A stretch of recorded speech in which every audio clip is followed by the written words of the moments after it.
Dalam sidang Verdi Sambo dan juga Putri Chandrawati hari ini, saksi Beni Ali juga sempat menyebut menemui Putri Chandrawati di rumah Saguling usai peristiwa tembak-menembak di rumah dinas Verdi Sambo, Duren 3, Jakarta Selatan. Putri mengaku dilecehkan oleh Yosua saat beristirahat di rumah usai tiba dari Magelang. Siap, Yang Mulia. Saudara Beni Ali, saudara tahu peristiwa tanggal 8 itu diberitahu siapa? Coba dibuka biar jelas, karena direkam semua. Batuk Mulia. Lagi batuk. Oh lagi, nggak apa-apa, supaya jelas. Mohon izin Yang Mulia. Saya akan menyampaikan terkait awal saya tahu kejadian yang terjadi di Duren 3. Bentar. Jadi, Air putih. Nanti kalau saudara batuk, saudara minum. Ya. Oke, lanjut. jadi pada hari Jumat, kurang lebih jam 5.17, saya dihubungi oleh Pak Verdi Sambo. Saudara Verdi Sambo, lewat Siap. telepon. Lewat telepon. Oke. Jadi waktu itu kebetulan kan hari Jumat itu mau libur. Oke. Jadi sebagian anggota sudah tidak ada.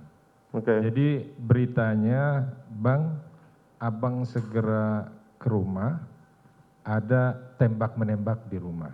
Oh, saudara dihubungin, saudara karena ada tembak oleh saudara FS. Siap, Kemudian saudara diminta untuk ke rumah. ke rumah. Oke, lanjut. Setelah saya nerima telepon, mohon izin. Silakan kalau mau minum.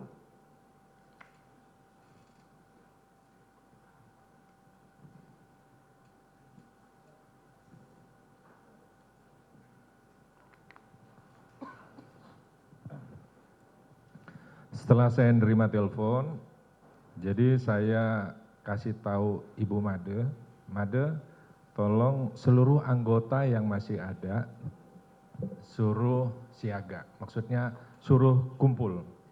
Saat Jadi- itu saudara menjabat sebagai apa? Sebagai Karopropos. Karoprovos, oke. Siap. Lanjut. Jadi setelah dikumpul, tinggallah kurang lebih Pak Santo, Pak Erik, seprinya Pak Santo, selanjutnya Fernanda, selanjutnya driver saya, Ajis sama Yoga. Jadi terkumpullah kurang lebih 6 orang. 6 orang, karena saya mendengar laporan dari Pak Verdi Sambo itu ada tembak-menembak, saya perintahkan, ini pasti ada kejadian yang sangat luar biasa. Sehingga saya perintahkan Pak Santo dan personil yang mau berangkat ke sana, coba cari body pace, bawa senjata panjang. Jadi waktu itu setelah ada body pace, ada senjata panjang, saya sampaikan ke anggota, hati-hati ini ada kasus yang sangat luar biasa. Jadi kita berangkat kemarin menggunakan 2 kendaraan, jadi kendaraan dinas saya sama Pak Santo membawa kendaraan Pajero Sport, jadi kendaraan propos. Dalam perjalanan saya bingung, ini rumahnya Pak Kadip ini di mana? Iya kan? Nggak ada yang tahu juga, akhirnya saya telepon Cuk. Cuk, kamu di mana? Saya di kantor. Ada kejadian apa di rumah Pak Kadip? Oh, saya nggak tahu, Komandan. Ya, akhirnya dikasih tahulah kalau di Duren 3, akhirnya kita menggunakan map. Jadi kita karena lewat Mampang macet, akhirnya ngambil jalan pintas lewat Ya. Kemang. Singkat cerita saudara sudah sampai di Duren 3. Ya, sampai di Duren 3. Setelah sampai di Duren 3, saya ketemu Pak FS. Jadi Pak FS waktu itu ada di Carport. Selanjutnya beliau menyampaikan, Bang ini ada kejadian tembak-menembak, ada yang kena tembak 1. Selanjutnya di situ keluar dari dalam rumah, waktu itu saya nggak tahu dia kasat reskrim. Ya, keluar, lambat laun saya tahu bahwa dia itu kasat reskrim, waktu itu saat itu sedang nelpon.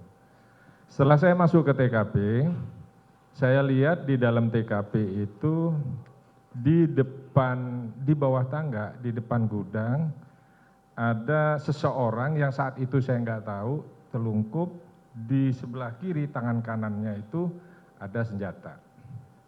Selanjutnya ada bekas beberapa tembakan di dinding, ada beberapa sisa proyektil. Saat saudara datang, tim Polres dari Jakarta Selatan sudah datang atau duluan mana saudara dengan tim dari Jakarta Selatan?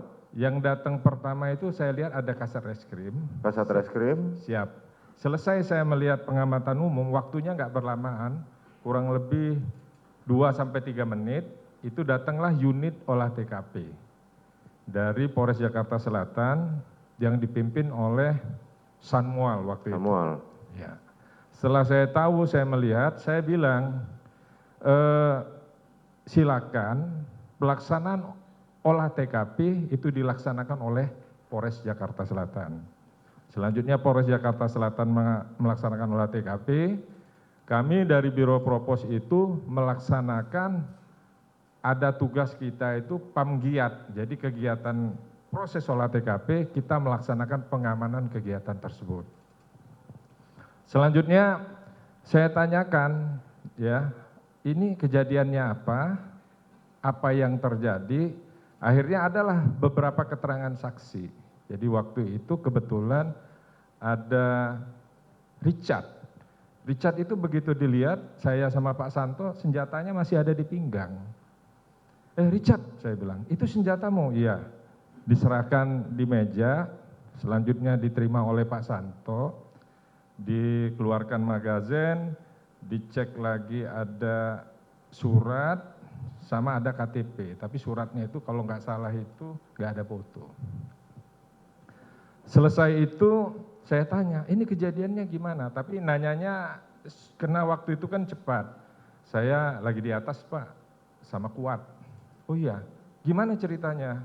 Ya kan, saya dengar teriakan, saya turun, ternyata Joshua keluar, ditanya, ada apa Bang? Langsung nembak. Akhirnya terjadi tembak menembak. Yang ada lagi siapa? Waktu itu ada Kuat sama Ricky. Tapi nanyanya juga bukan menanya langsung. Itu gimana? Di Carport? Ya dan saya di atas, kata si Kuat. Tapi waktu terjadi saya takut, saya tiarap. Habis itu juga begitu juga si Ricky. Ya, Ricky saat itu ada di Carport. Ketika ada kejadian tembak menembak, dia masuk, dia hanya mengintip, terjadi tembak menembak. Habis itu saya tanya yang lain. Jadi 3 saksi itu bercerita lancar kepada saudara? Bukan bercerita lancar langsung begitu, tapi kan memang situasi waktu itu kan. Iya, maksudnya begini, antara Ricky dan Kuat itu bercerita pos peristiwa itu dengan lancar kepada saudara? Ya. Selanjutnya saya tanya, ibu mana? Ibu sudah di Saguling. Sebentar, saya butuh keterangan saudara karena di persidangan kemarin, Ya. saudara Kuat dan saudara Ricky tidak mengakui bahwa dia tidak bercerita lancar. Makanya saya tanya. Siap. Ya memang nggak lancar Komandan, ya, yang mulia. Karena pada saat itu kan panik, semua itu saat Betul, itu panik, tetapi ya. kan yang saya mau tanya, Ya. saudara Kuat bahkan mengatakan saya tidak bercerita apapun dan saudara adalah yang bertanya kepada mereka, kan begitu? Iya, betul yang mulia. Sebentar, nanti saudara mau punya kesempatan. Nanti saudara mau punya kesempatan. Saya kan nanya kepada saksi, bukan nanya pada terdakwa saudara. Sudah, nanti lagi. Lanjut. Siap. Terus? Dia menceritakan seperti itu. Jadi waktu itu di pinggir dapur. Kamu ada di mana kira-kira? Saya di atas. Ada teriakan, saya takut, tiarap. Selanjutnya Ricky ada di luar. Nah, terakhir Ibu PC di mana? Ibu PC ada di rumah Saguling. Selanjutnya saya tanyakan juga sama Pak Sambo, itu gimana dan ceritanya? Dia menceritakan begitu tadi. adanya dugaan pelecehan, ya, sehingga terjadi tembak menembak yang mengakibatkan Joshua meninggal dunia. Saudara sempat melihat saudara Putri Chandrawati?